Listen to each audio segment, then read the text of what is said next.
In this lesson, we're going to take a look at how we use the definition of acceleration to calculate the acceleration of an object or the change in velocity of an object. So recall, we know that acceleration is the change in velocity divided by time. If we multiply both sides of that equation by time, what we get is acceleration times time is also equal to change in velocity.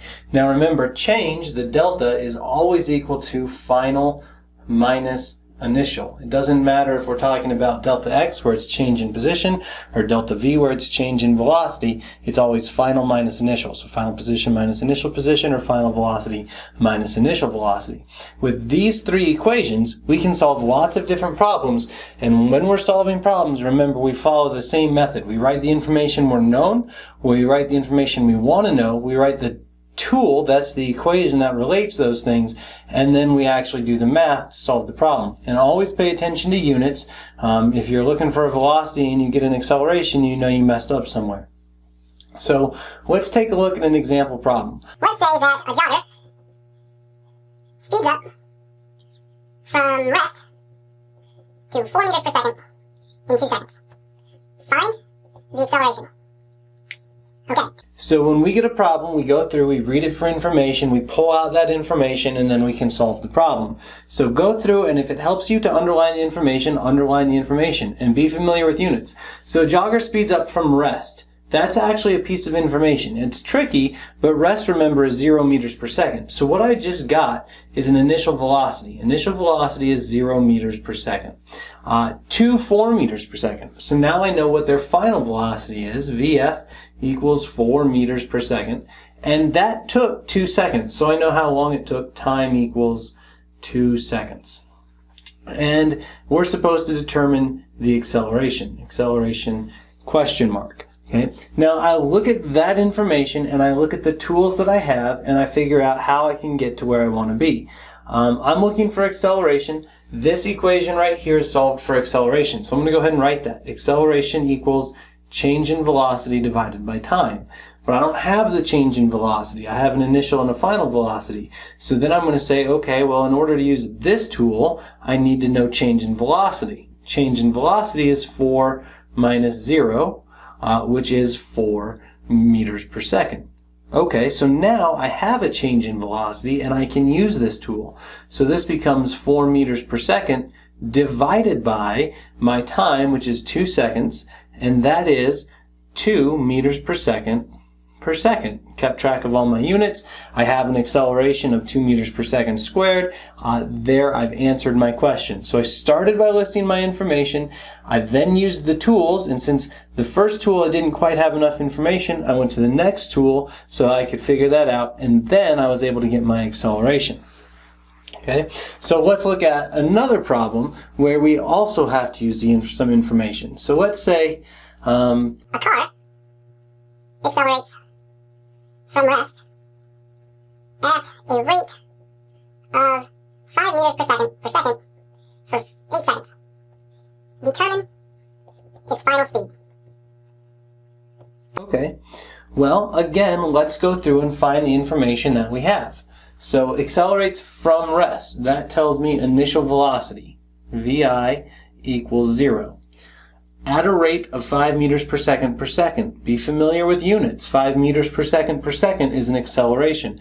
So I just got an acceleration of 5 meters per second. For 8 seconds. That's a time.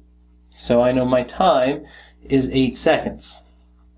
Now finally, we're supposed to find its final speed. Now I'm going to write final velocity. We're not actually told a direction, but everything's positive, so we can assume positive velocity. And this is our unknown.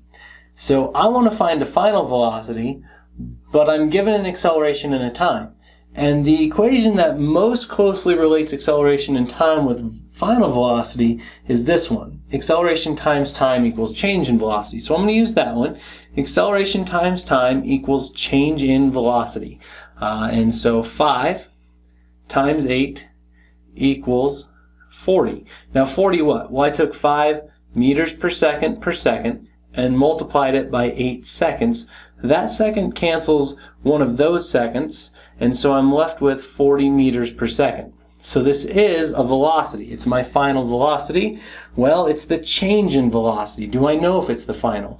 Well, since change in velocity equals final velocity minus initial velocity, this is my change. So 40 equals final, which is what I'm really interested in finding, minus initial, which is 0. Well, clearly, if I subtract 0, that's the same as not doing anything. So it is the case that 40 meters per second is my final velocity. And generally, I won't start you at something that's not at rest or end you with something that doesn't end at rest, or like this one, we sped up from rest. This one, we sped up from rest. That'll generally be the case, but it might not always be the case. You might have to deal with a problem where something sped up from like 4 meters per second to 8 meters per second. So if I told you that, so an object accelerates from 4 meters per second to 8 meters per second in 4 seconds, say, determine the acceleration. Then you have to do a little bit of extra math, although as long as you're following along, it's really not extra math. It's the same math you've been doing, it's just there's going to be one more step. So 4 meters per second is my initial velocity. 8 meters per second is a final velocity. Now I have sometimes that students will tell me these are accelerations because it says accelerates. They're not accelerations, they're velocities. You can tell because of their units. They're telling you how many meters it moves each second. So initial velocity, final velocity, and then we're supposed to determine the acceleration. We are told one more piece of information. The time is 4 seconds. So acceleration equals change in velocity over time. So we have to find our change in velocity. Change in velocity is final minus initial velocity, which means 8 minus 4, which equals 4 meters per second. So then I can plug that in up here, 4 meters per second divided by my time, which is 4 seconds, and I get 1 meter per second.